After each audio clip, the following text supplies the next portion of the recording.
Beautiful wedding last night. Davis and Chris Ann, Davis Ryder. It was really, really pretty. God took care of everybody on the rain. We could hear thunder all around us, but it was off in the distance, and it really was kind of cool to hear that during the ceremony. But Mark did a great job. Just now heard from Mark. They are in Memphis. And going to worship with Adam and Mary Catherine Stewart this morning at the Germantown Church of Christ in Memphis. And so told him to pass on to Adam and Mary Catherine our greetings. Good to see them. Yeah, we got a lot of people traveling today, so let's keep everyone in prayer. Before I forget it, let's make this announcement that this evening's Zoom class will not meet. We have a lot of people coming back in town and those things, so the Zoom class that we normally have on Sunday night will not meet. I have one prayer request here, and then we'll see if there's any other. A friend of the Weldons, Dina, has had to go to California for surgery on her back. And Edith, when is that surgery?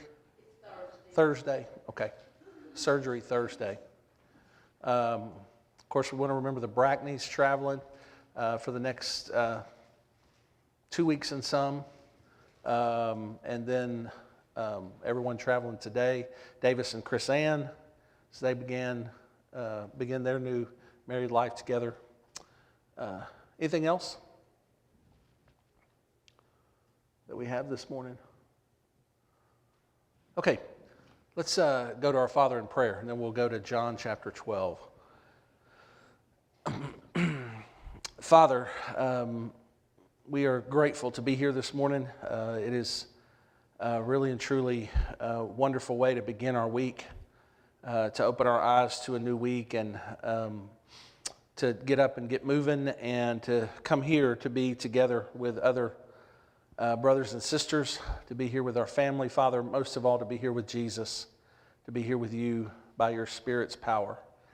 We're grateful to begin our week with praise on our lips and prayers in our hearts, and a time to remember what Jesus has done for us and in us.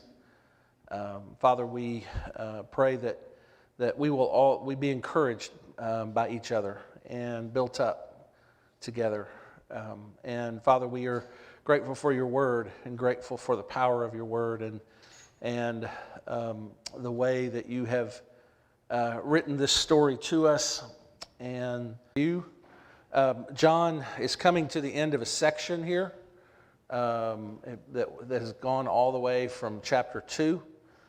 Jesus is in the public during this time, okay, during this section.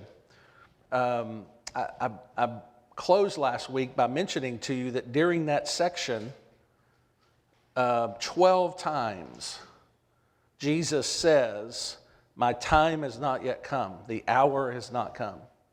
And then also, if he doesn't say that, then somebody tries to arrest him, or somebody tries to kill him, or somebody tries to stone him, and John says he slips away. Okay, implying the fact that he got away because his hour has not yet come, and his time has not yet come. And then we come to chapter 12. And something happens in John chapter 12 to cause Jesus to say, and we closed with this last week, the time has come, the hour has come. He continues on by saying the hour has come for the Son of Man to be glorified. And so we're going to go back in just a minute, and we're going to read that and look at it. But chapter 12 began with a dinner at the home of Mary and Martha and Lazarus. That just must have been a pretty amazing dinner, to have someone there who you just attended their funeral, a few days before. And now he's the guest of honor. And so we've got this contrast here in John 12 between those who are there and many people who believe because of that, what Jesus did there. But then you've got this group of people who are so hard-hearted and so selfish that they said, we got to put a stop to this. We got to put an end to this. And not only do they decide that it's time for Jesus to die, but who else has to go too? Lazarus has to go as well. And we talked about all that last week. We're not going to go back and do that. At that time, Jesus then comes into Jerusalem. One of the questions at the end of chapter 11, beginning of chapter 12 is, will he show up at this festival? Because John has told us that all these festivals Jesus has come to, the Passover, the Feast of Booths, the Feast of Dedication, his life's been in danger almost every time. Something's been about to happen to him. And so people are wondering, will he even show up? Will he even come? Will he even be here? And not only does he show up, he doesn't show up in secret. Okay?